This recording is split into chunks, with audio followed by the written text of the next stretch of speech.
Oh, my headphones are on.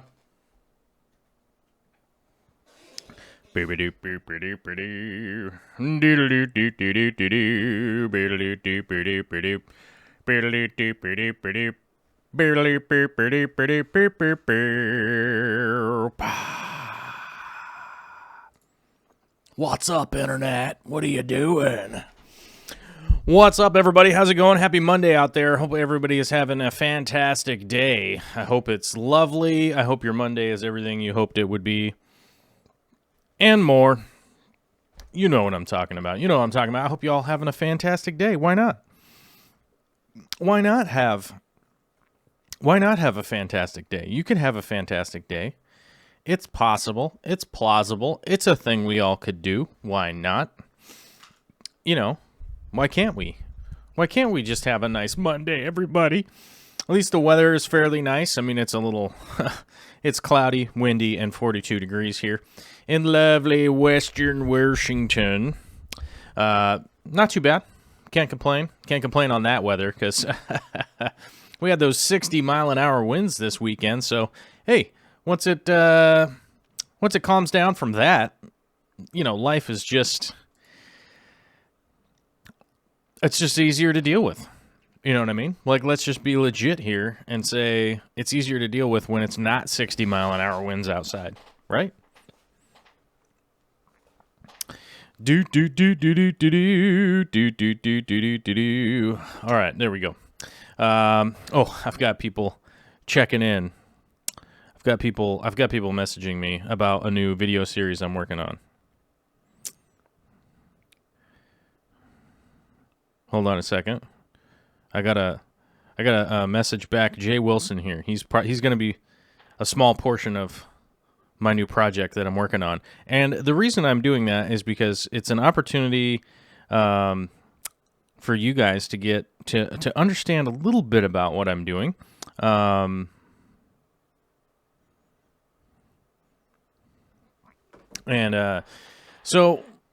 I've been addressing certain questions I've gotten over the years and stuff like that, and I've been addressing it with a bunch of other fellow creators.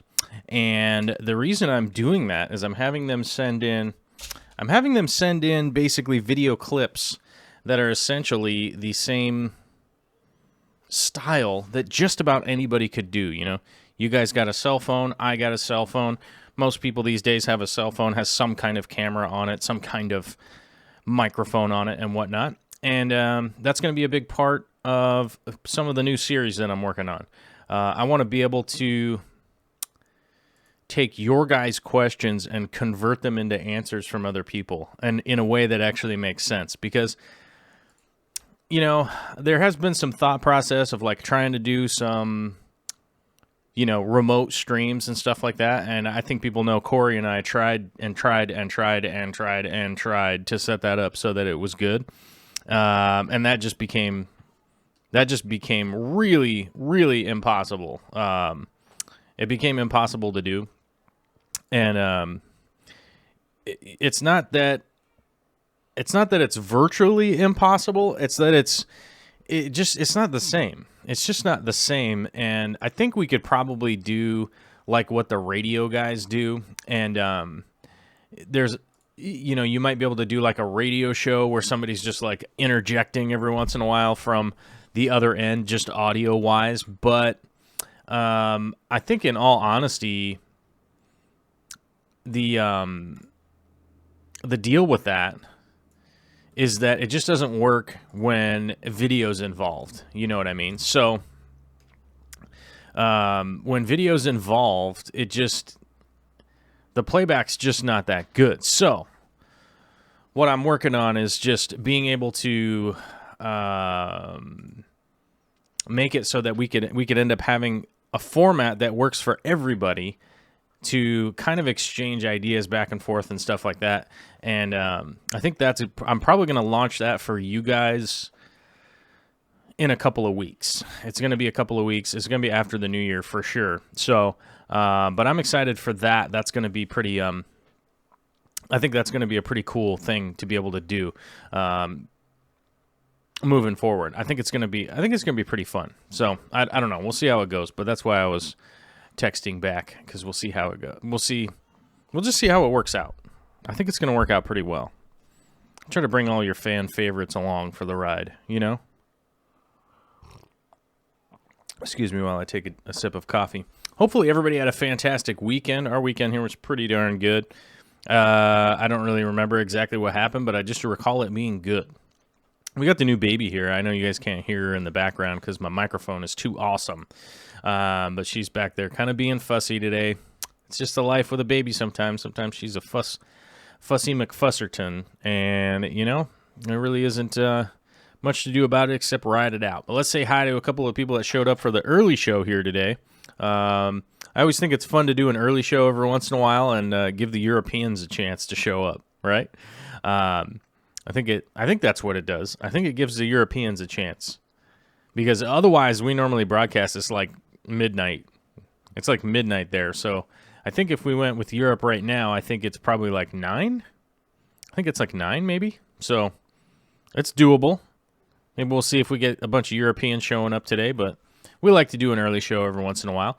Noob Phobo, 54 Punchy, Filthy Tanks, Jake Hussey is here. Jared Byer, what's up? Actually made it to a live stream instead of watching it after the fact. Ooh. It's always good. It's always good to be able to show up. We got a New Zealand super chat from Jake Hussey here with no question on it. No question on it. So what I'll do is just post a link then in response to your super chat. Bah. I think it's Easy Green. I think it takes it to Easy Green over at Aquarium Co-op. Why not? Because we got Christmas coming up. And so Easy Green is one of those items that I would recommend as a Christmas holiday gift, whatever you want to call it. I think it's a good gift, a bottle of Easy Green, because I think anybody that keeps plants and stuff like that could use a little bit of fertilizer here and there, and that definitely will help some people out. So, hey, gift idea. Why not? You know. That's something that everybody could use, and it's not going to go bad. So that's good. Lisa Pets is here. What's up? Coco Jones. Candy Overall says not European, but I am here.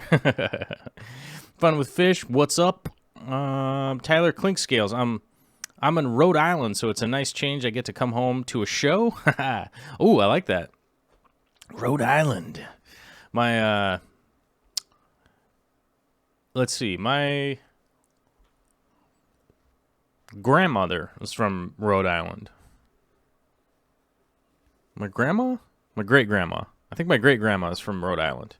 Bay Area Fish Keeper, Justin Woody, depending on the growth of your new leaves. Oh, okay, hold on. We've got a question here. Looks like yellowing on the older leaves from the outside in. Oh, we got a question. We got a plant question here, and people are helping out. Let's see. Oh, man. Good question. That's a good question. I'm trying to scroll all the way back, having to read through all the chat here. Staragini repens are turning kind of yellow in a tank that's 3 months old. Been dosing twice a week with Easy Green. Could it be iron deficiency? Typically, with Staragini repens, once that's normally going on, I would say repens needs a little bit of hardness in the water. It's almost always like magnesium or something like that you're short on. So I would look into checking that. I would see where if you have enough minerals in the water. It's strange. It's a plant that's super annoying, but like if you're somebody in Oklahoma, like you wouldn't understand what I was talking about. But my water is a little short on what it has, on what S repens it needs in it. It's always just a little bit of mineral deficiency. Jake's asking, what is the painting behind you? This one right here, that is a, I can't remember. People think it's a beta, but it's not. It's actually just the under layer. That's a real technical term. It's the underlayer for, what's it called? I don't want to be wrong. It's an underlayer for Oh, what's this fish called? What are you called? It's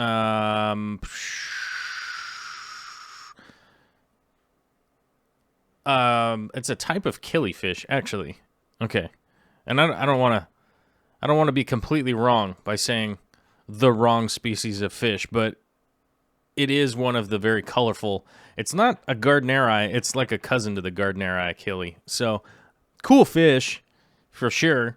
I wish I could work on that painting more. It really was bugging me this morning. I wanted to work on it. But I was shooting video for you guys because I had some work to do in the fish room and get some of that. And I don't know that it came out great.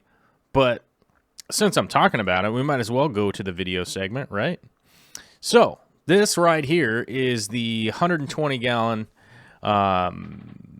sort of newest edition. I'm not happy with this video. This video came out super weird. I'm sorry, guys. So if it looks super wacky on your end, I had my exposure set to something bizarro, and so I did my best to kind of fix it up. But you know, sometimes life gets in the way of being able to film video properly.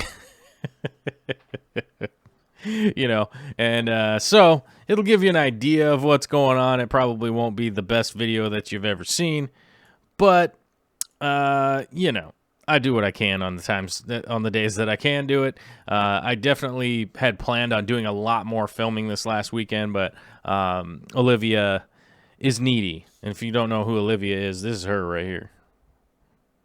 I have that. This is how fancy this show is. Watch, like. Hey, Olivia, where are you? Hello. See that? That's a real fancy technology that, you know, not everybody would understand. You know, that's, you know, just that level of production around here is just so high. Anyhow. Back to what I was talking about. So this is a 120-gallon custom-built acrylic, you know, tank that we got 2 of these built. One of them still not set up. You know, just as a, I guess a spoiler alert. The other 120 is going to be set up how Victoria wants it, but we're going to be using the moon rocks from that I collected with Chris Lukup. Those are actually going to be going. Those are going to be going into the other 120. This driftwood here and these rocks and the Pinatophyta. So a bunch of the plants came from the Aquarium Co-op. A bunch of them came from Dennerle.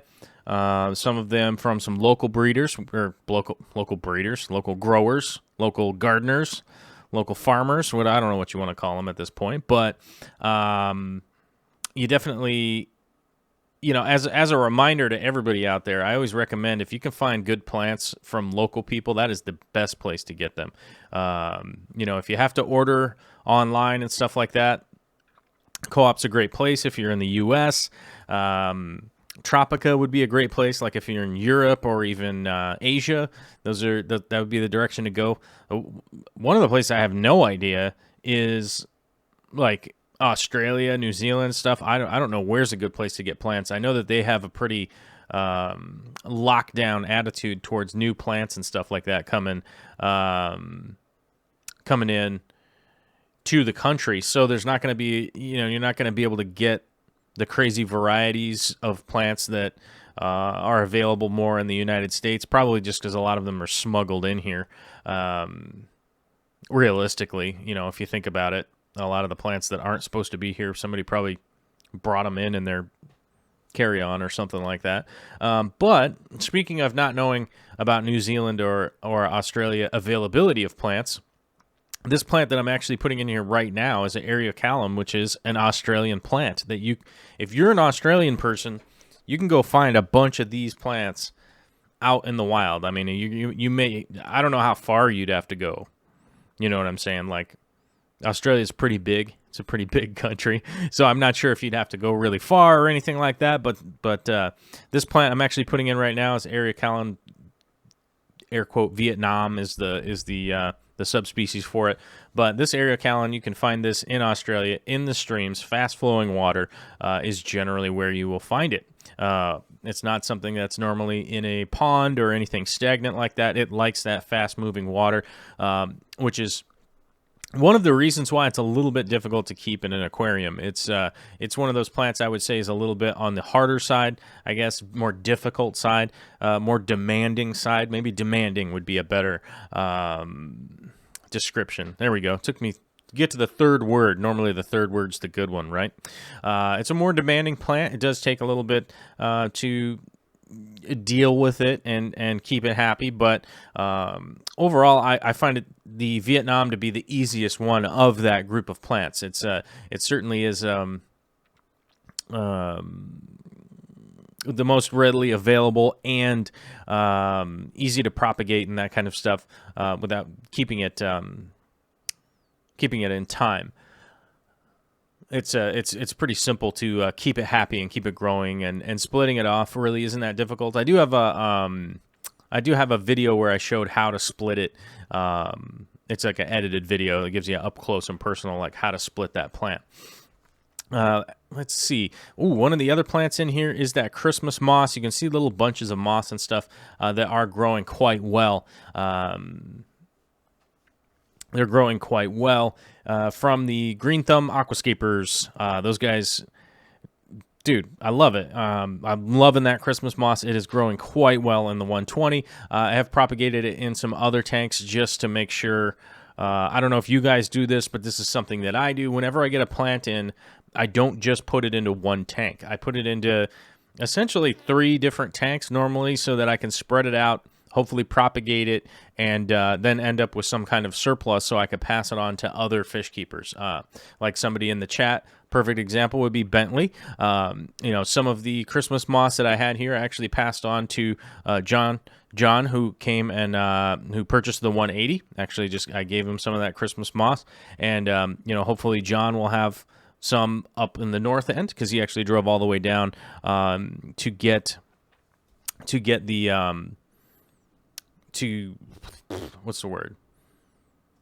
to get the 180, so I actually passed them on to him. So hopefully the north end will have some Christmas moss here. Maybe 6 months, maybe a year from now. It might be some time because that Christmas moss does grow, a little slowly, a little on the slower end. It's not going super fast, but maybe that'll help spread some of the Christmas moss love into the north end of Western Washington. So that's something that I try to do on a regular basis, and I always try to recommend it to other people. Like help propagate plants into the hobby that we know that we want, in the hobby and around other people's tanks, and it is way helpful. David Gilkinson's baby girl woke up. He's got to go.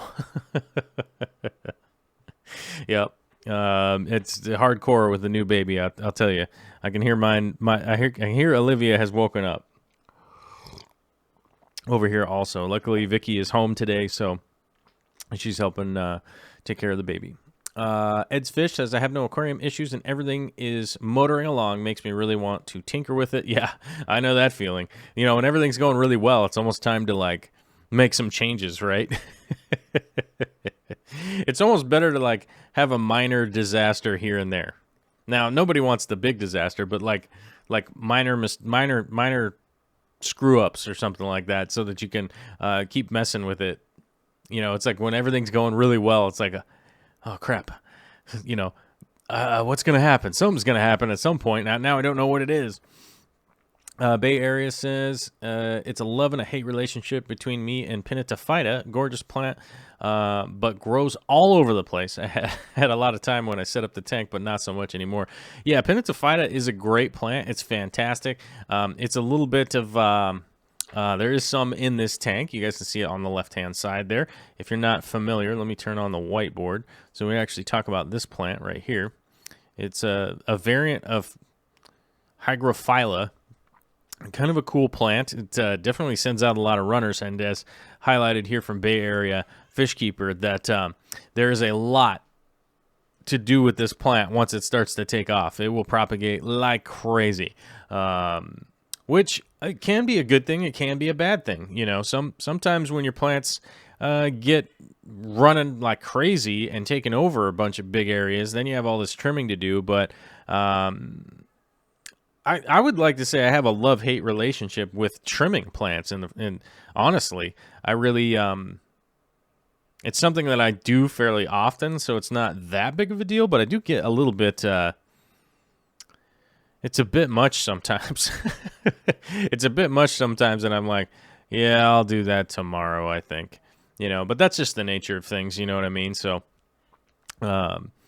that's just life sometimes. Just life. But that Pinnatifida is a pretty fun plant. I did a highlight video on it a little while ago. It is definitely a plant that's very common in more higher-end scapes nowadays. More higher-end aquascapers are utilizing it it's a great cover plant, and it is sort of filling the shoes of Bolbitis and Anubias and stuff like that as a good cover plant. It clings to rocks, which is fantastic. Like, its roots will actually cling into the rocks and fulfill that and kind of build a little bit of a canopy. And it has less opportunity to grow a lot of algae on the leaves, as I mentioned, because it does grow fairly quickly. You can trim it quite a bit, and that will help keep the algae down, as compared to, once Anubias kind of grows up too close to the lights and things like that, it does have a tendency to get a lot of algae to grow on it, which is aesthetically ugly. I've mentioned this on numerous occasions, that the algae is not bad for the system. It's bad for the aesthetics, which, ultimately, just us looking at it, it just becomes like an ugly picture. Nobody really wants to look at an ugly picture, so the algae is not bad for the health of anything in the aquarium. It's just bad for, aesthetics, and eventually will, if you let it get completely out of control, it will affect the ability for the plants to grow. But it takes a long time to get to that point. Chicken Joe is here saying, hey, do you have any tips for helping microsword in a bunch establish? Microsword, just like dwarf hairgrass or anything like that, it really needs to be broken up and planted individually. So it is time consuming. It is a bit of a pain. I get it. I understand 100% when people are like, man, that's just crazy hard to do. I get it. I get exactly what people are saying when they say that, because I've done it many times myself, and it is a less than encouraging proposition to be like, hey, do a bunch of really hard work. That'll help. But that, generally speaking, is the best way to, get microsword, dwarf hairgrass, even HC, stuff like that, to carpet, is to, break them up into individual stems, get them planted, and allow them to grow that way. That's going to be the best way to really fill in the area. And it will ultimately save you a little bit of money out of pocket versus the clump planting. When you plant them in big clumps, you have to think like how crowded the area is, and that plant isn't established to growing in that tank anyhow. So it's going to go through a conversion period. It's going to be dealing with that, and then it's super crowded with a bunch of the same, plant crowded right in next to them, is going to use up a lot of the nutrients and stuff like that for that initial conversion. So I always try to remind people that it is going to take some spacing and stuff like that. You guys can see in the bottom corner down here, I went really cheeseball with this dwarf hairgrass. I really only wanted to plant some just so, I know Dennerley's not watching this, and they probably never will, but just so that Dennerley knew I planted some of it, basically. The long-term plans for this tank is to not have a big carpet of dwarf hairgrass, but I do find it to be a really nice highlight plant as to where the rocks meet the substrate, like kind of springing up right there, and then have some other kind of foreground plant right in front of it. But you can see that, like, I didn't plant real individual. I planted these clumps, and you can see how much melted off in comparison, just because of how close and crowded those little bits are. So some of them survived, some of them made it, and a bunch of them just kind of melted off, which is the nature of just any plant essentially going into a tank. And then we just end up with less of the plant in that spot, and it's just going to take longer to move it around. Whereas had you broken it up, with individual planting, some of them would have melted off, but the ones that adapted and converted will have a little bit more space to start propagating more rapidly. So maybe that makes sense. Maybe that's a way to explain it. Hopefully that helped out. Steve Horton, can anyone help with Italian Val? Tell me what kind of water parameters they have. Mine will not grow tall. If you have true Italian Val, that variant isn't supposed to grow super tall. So it should have, to be able to see if it's Italian Val or not, there's a lot more horizontal ridging in the Italian Val versus, did I say horizontal? Yes, horizontal versus parallel in the Italian Val. And one of the advantages of Italian Val is that it doesn't grow 6 feet long. Like the traditional, crap, I forgot the, what's the variant of that Vallisneria? Hold on. Let's see. Let's look it up real quick. There.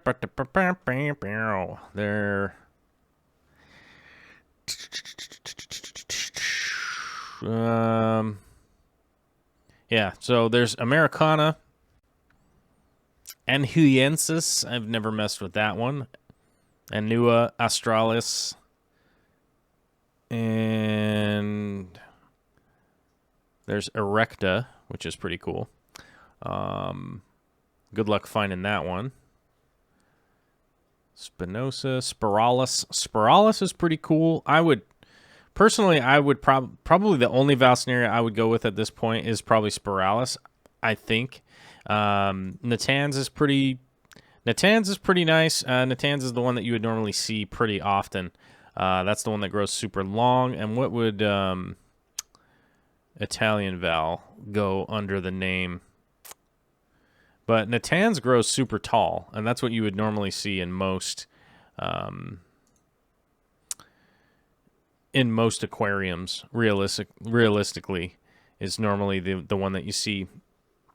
Rubra is one that's in Australia. That one's pretty cool. I've never seen that one because you can't get it out of Australia. Because it would be invasive if you brought it into America. But yeah, the Italian variety, I'm trying to figure out exactly what the science name is, or did I figure it out and then I forgot already?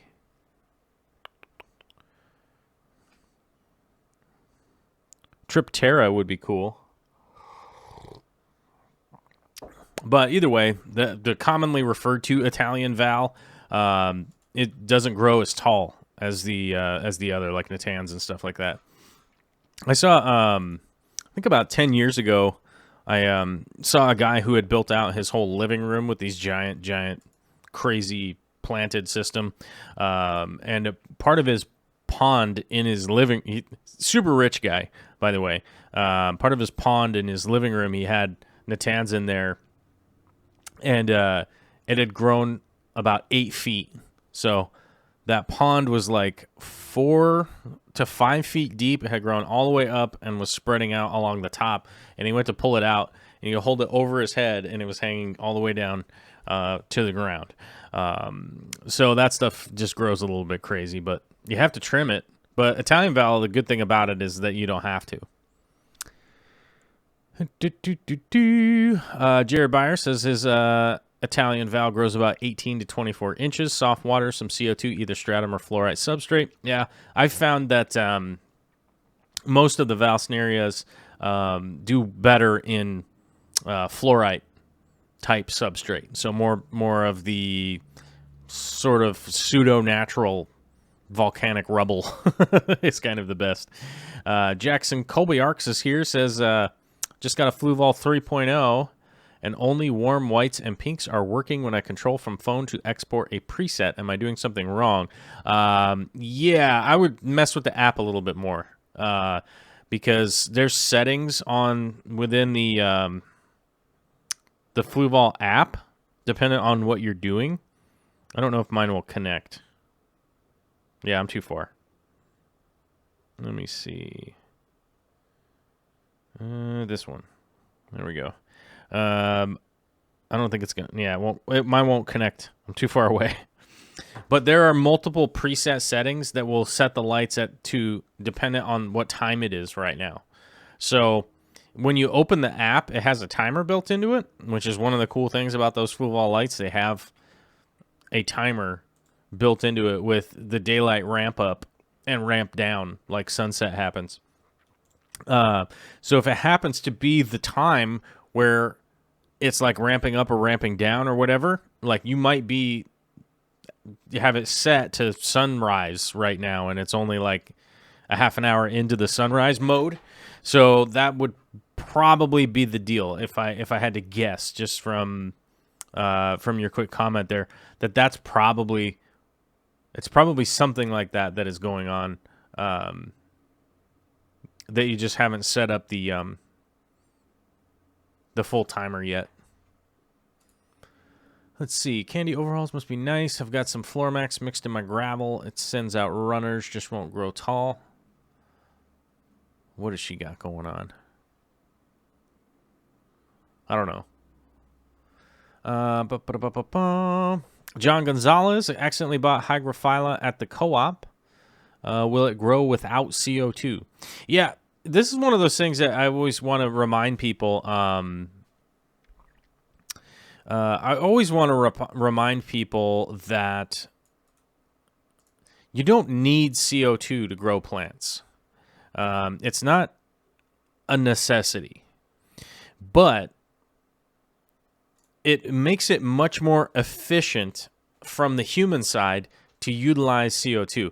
And the reason I say that is because all right, first of all, if you're adding CO2 into an aquarium, you can utilize less light. Okay? Now, that doesn't mean, oh, cool, I'm going to use a desk lamp on my aquarium now that I have CO2. Although it is possible you could stack a bunch of the desk lamps. You know, back in the day, that's kind of how I used to do it, when I was poor. I'm still poor now, but I didn't have any sponsors, basically. I didn't have any sponsorship, so I was trying to do everything the cheapest way possible, which is why I can explain from my perspective at this point that saving your money and buying the right equipment is going to be the better route, because I've added up how much money I spent trying to save money, and I've spent way more money trying to save money than I did just getting the equipment that I needed, the correct equipment. You know, even if you look at it this way, even if you look at it that it costs a lot to get these 120s built, I've spent a ton of money buying used tanks, building stands, doing plumbing, doing all this kind of crazy stuff in order to save money, by going that cheaper route, that ultimately I ended up spending more money in the long run. So,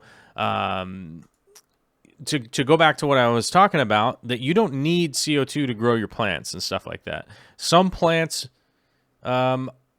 which are in the air quote more difficult realm, they don't necessarily require CO2, but in order to have a level of success growing the plant, adding in CO2 is advised, essentially. So you don't have to, you don't have to have CO2. But one of the good things about having CO2 is, like, let's say on this 120 right here, let's say I need 3 Fluval 3.0s, right? Just because it's a big tank, and I want to cover everything, and I want to have nothing but highlight plants in here, right? Let's say that's what I was doing. By injecting CO2, I would probably be able to get away with 2 Fluval 3.0 lights. So if you think about it that way, like, let's say I'm going to set up this big 120 here. I'm going to grow a bunch of highlight plants, and I don't want to do CO2, right? Let's say that's what I'm doing. And then I end up having to buy 3 lights versus 2 lights and adding in CO2 that I already have, because I have a good because I have a CO2 solenoid with the regulator, the bubble counter, all that stuff. I'm able to just split that off from there and add CO2 to it. I could actually realistically save money in the long run, buy a little bit of hose, maybe buy a bubble counter, and just add some CO2 to the system, and then only have to buy 2 lights instead of 3 lights, right?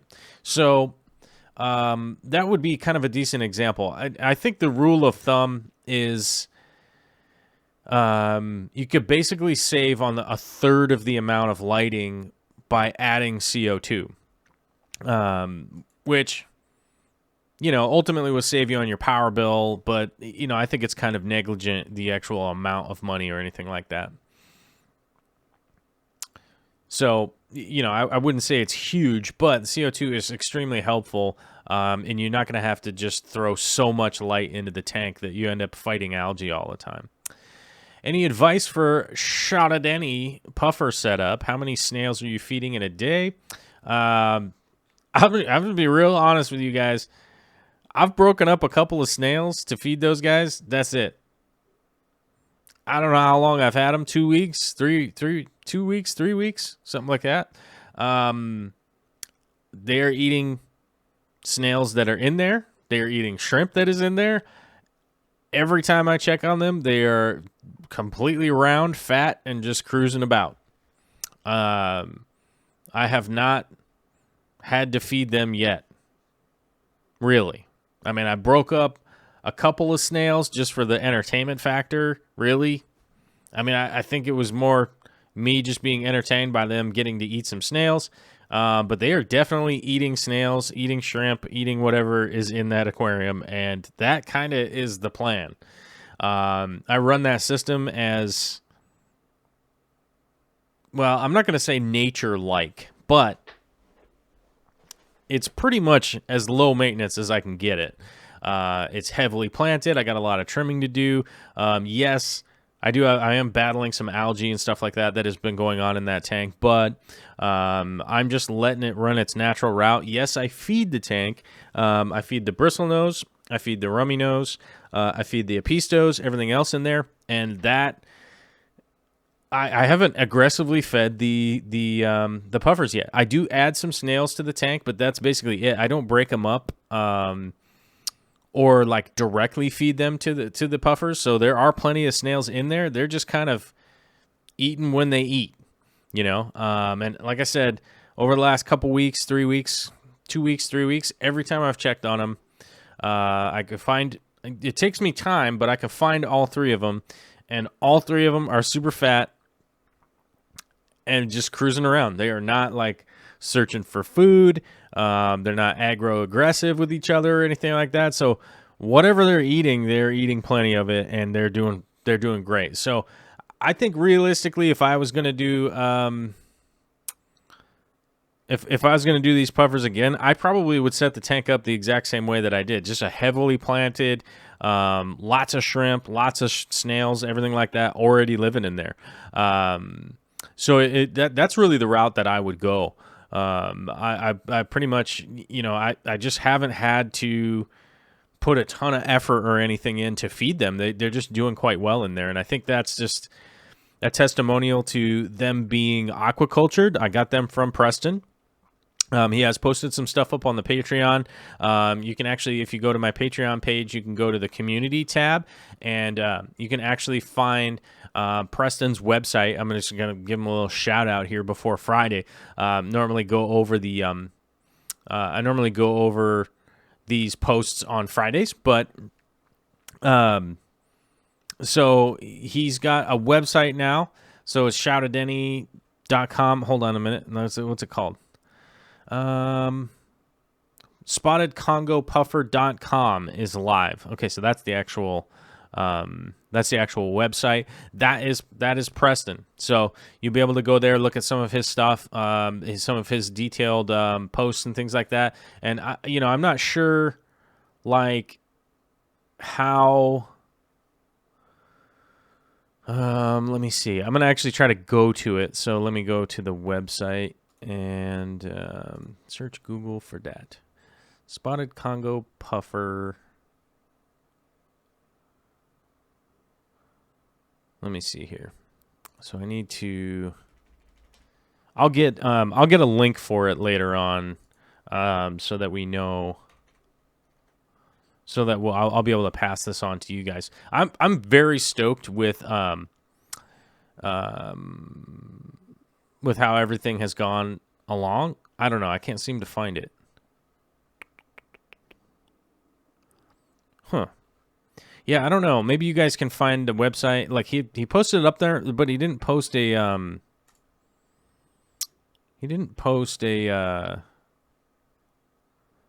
direct to be able to go to it. So I don't know. I'll bug Preston and make sure that I have the link for you guys coming along, and maybe you guys can look it and find it out. If you can find it. So Candy has wet tropical fish. So that's the wet spot. I don't know why she was posting that, but I highly recommend the wet spot if you guys are looking to order fish. So maybe that's what it was.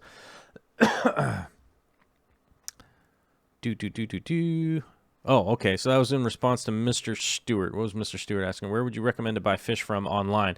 Oh, yeah, that is 100% where I recommend to buy fish online is the wetspot.tropicalfish.com.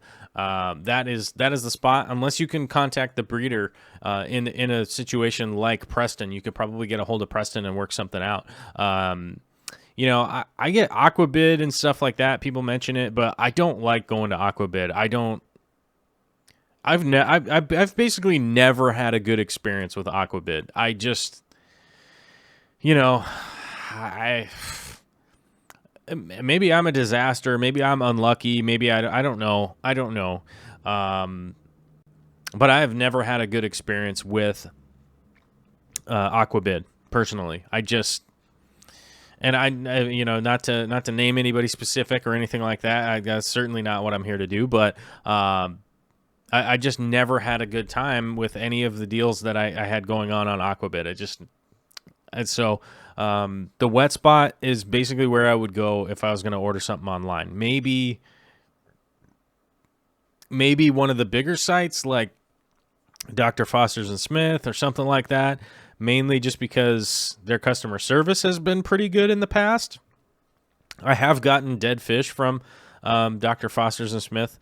I've accepted dead fish shipments from them, but they definitely did their best to make it right. So, you know, that's a deal. But the wet spot is the one place that I recommend people to go to actually order online fish. And that's like the one that's like the only one that I can really just flat out recommend. They almost always have any rare fish you're looking for. It's a little bit difficult to navigate their website because you do have to scroll. You have to scroll for days to really like get through their website because they pretty much have all the stuff. I see Lisa from KG. What's up? KG Tropicals in the house. The better half representing from KG Tropicals.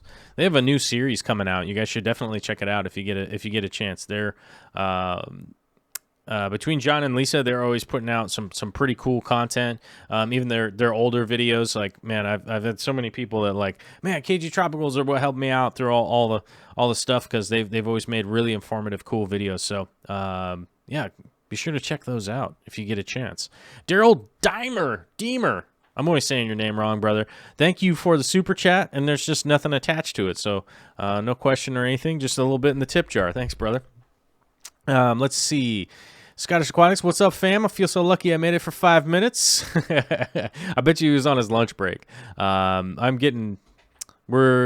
getting down to about the 10-minute mark because we have to take the baby to the doctor and the dogs to the doctor also. The dog doctor, the vet. We got to go down and see what's going on with little Bitty Brown. She's been scratching a lot, and we're not really 100% sure what's going on. Mickey Seuss says, use carbonated water as a substitute for CO2. Just don't have anything living in there except plants. The carbonated water is just a way to falsely make your plants look like they're pearling. It's not a great way to go about it.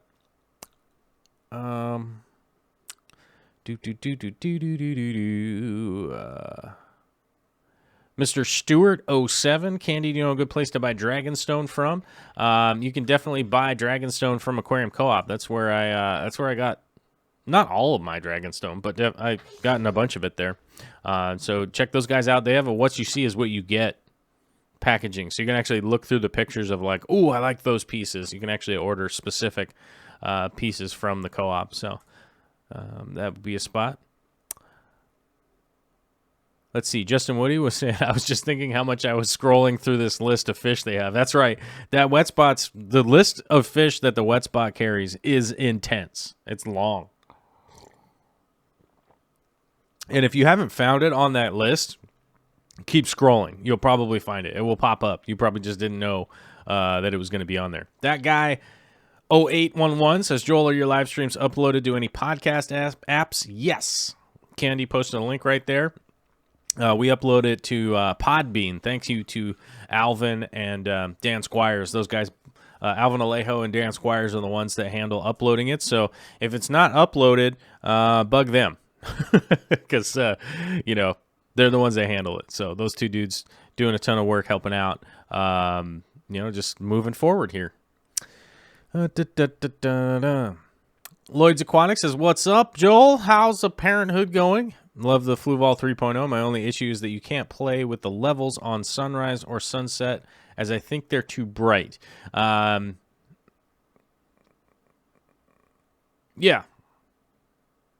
You can play with the levels on the sunrise, sunset. The best way to do that would be to lengthen the period of the sunrise, sunset. I think that's what I would do.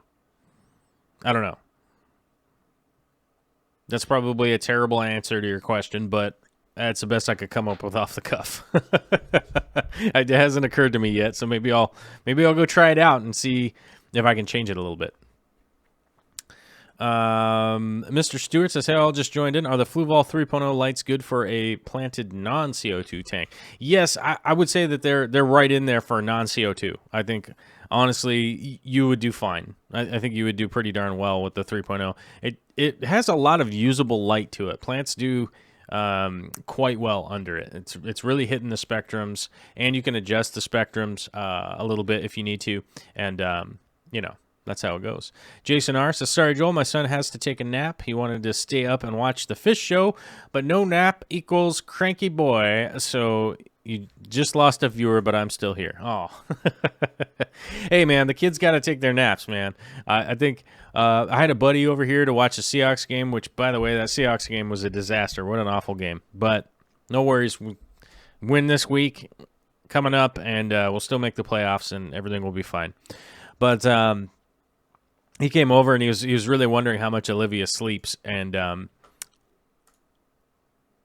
you know, I was like, babies sleep a lot, man. She sleeps about 17 hours a day, so I get it. Kids got to sleep a lot. They got to grow and develop and all that stuff, so that's live.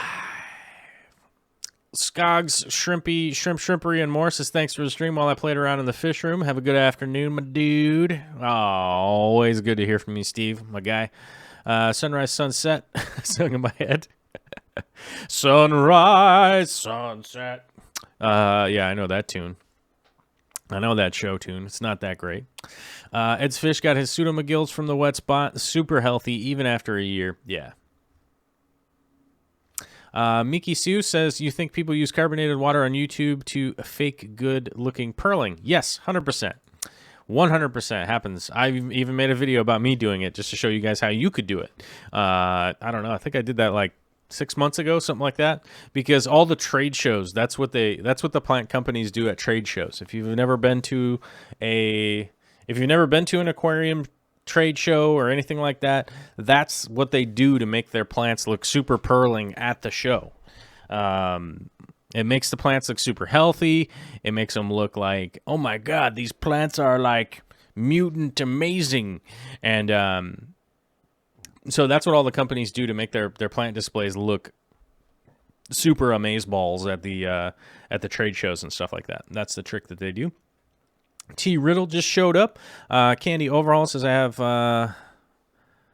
mine on the planted setting, but I have the blue Overnight off. Yeah, I have most of the overnight blues turned off because I just don't have a big use for it. The reef blues stay on, so that does leave a little bit of light in the fish room in case I got to go out there at night and not like trip over anything. So that is helpful. Joel, do you prefer Wisteria, Hygrophila deformis, or water sprite? Hygrophila deformis or water sprite, which I can never say that out loud.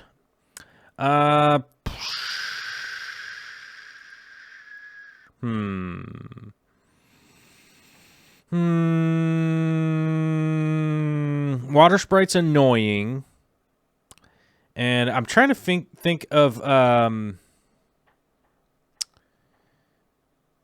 what is it? Ceratopterus? I think that's how you say it. I don't know. It's like Thalactroides or something like that. Super crazy. That's the one I would go for. Deformis, like Hygrophila deformis is super annoying to me. And like when it's a little baby plant, it's awesome. And then I'll buy it and then I grow it all giant. And then it's like I end up taking it out and like feeding it to the chickens. So, and the whatever it is, Ceratopterus, I don't even know. I'm saying it. I'm obviously saying it super wrong. Is kind of like a cooler version of it, but I think realistically, I don't think I ever really would. I'm not going to say never, but it'll probably happen again. I think realistically, at this point, if I was going to go out and get a Hygrophila, I probably would go for the Rosanervig, which is the polysperma, but it's the variegated polysperma. It's a Hygrophila polysperma, but it's variegated. It's super variegated. It's all veiny in the leaves, and it's got some red hue to it and some crazy stuff. You know, that's one that Tropica carries, so you might be able to see that in the States fairly soon. So if not already, you know, you might be seeing that one fairly soon. But I definitely don't go with Hygrophila deformis these days. The water sprite's just super annoying to me, and it like it's awesome when it's little. When it's a little tiny plant, it's super awesome, and it will inspire me to want to buy it when it's tiny. But I'm not a huge fan once it starts to overrun and get all crazy. It just gets out of hand. Every time that I've started growing it, it takes over half of the tank, and then I end up getting rid of it because I'm so frustrated. So I just don't think it's a great long-term plant. It's an amazing plant, and it's amazing for cleaning. So I think like if you had like a big cichlid tank or something like that, I think it would be an amazing plant for, you know, helping to keep the water clean and stuff like that, because it really doesn't need that much maintenance. You don't really need to do that much with it. So that's a great thing. It is a great plant. It just never works out in my aquascapes. That's 100% for sure, though. Este Glaz, wouldn't the sodium in the carbonated water kill the plants? It's not very much sodium in carbonated water. It's a very minimal amount. So, no. New Mexico Aquatics, do you prefer... Okay, that's the one that I answered. Just got done answering that one. Twin Cities Guppies. Joel, do you think O-rings work better or a fluidized filter bed when it comes to biological filtering? Personally, I think the ceramic rings are better. You know, K1 and fluidized is great. Like, I think it's great and everything. I don't think it's necessarily a bad thing, but I think that the ceramic rings and stuff like that are much more usable to most people. You know, a fluidized filter and stuff like that, you do have a tendency to like have a lot of issues with them. So that's always something that I would like to remind people. I honestly don't think one works better than the other as long as you are adding a little bit of agitation and oxygenation to the water. I don't think that the K1 does more than the ceramic rings. I personally buy the ceramic rings. That's the route I go. I actually just got a box of them in the mail 2, 3, 4 days ago, something like that. And I do have some K1 media that I am going to be getting here. So I'm actually going to do some side-by-side testing and see what we can come up with. I have some old tanks that I can do some slight experiments with and see which would work better than the other. I just don't know when that'll ever happen. I'm not 100% sure, but I think if dollars to dollars, I would definitely go with the O-rings, because not only do they last forever, but they basically don't fail. I mean, they could get clogged up, they could get dirty, but you can always like pressure wash them off. You can spray them off, clean them off. You can even just put them in bleach to basically like reset them. You just want to make sure that you rinse them and allow them to air dry completely before you reuse them again. But the ceramic rings, we used to do that at the store all the time, because we would basically just, we'd end up moving them tank to tank, sumps around, stuff like that. But we'd always just bleach them, clean them, spray them off, and then, let them dry for like, I don't know. We didn't really have a timeline that we allowed them to dry. We allowed them to air dry until you couldn't smell bleach anymore. So is that scientific? Not really, but that's just basically what we would do. We would do that with all the live rock and stuff from the saltwater tanks too. So it worked out fine, and we never had any real issues, Eric Polanco, Fluval 3.0 in a planet tank, 8 hours of light daily, while leaving the blue lights on at night, setting 5% cause more algae, or better if left off at night. It will not cause more algae at all. Don't worry about that. The blue light won't grow algae or anything like that. I leave it off personally because I just don't need the blue light on and around. So it's not an algae issue or anything like that. But if you guys heard that timer right there is because we have reached the end of the show. We'll have to load up Victoria, Olivia, Mr. Chips, and Biddy Brown and get everybody into the car and go driving around to go to the doctor and the vet. So we're going to be doing that. I want to say thanks to Daryl Dimer and Jake Hussey for your super chats today. Thank you very much. It's a very big contribution. I like it. That's cool. And I would like to say, hold on. What do we got here? Ginger. We have Ginger, a brand new Patreon during the show. How cool is that? So we got some brand new patronizers coming in during the show, which is so cool. I want to say thanks to everybody for coming out for the early show. Hopefully it worked out for you. I want to say thanks for hitting the like button or commenting or watching this later or any of that kind of stuff. And I hope everybody continues to have a fantastic Monday. If you have more questions for me, post them up on the Patreon, post them in the comments down below, blah, blah, blah, all that nonsense stuff, squad fam, army, blah, blah, blah. I'm out. I got to go. I hit the wrong button. I said I'm out, and then I hit the wrong button.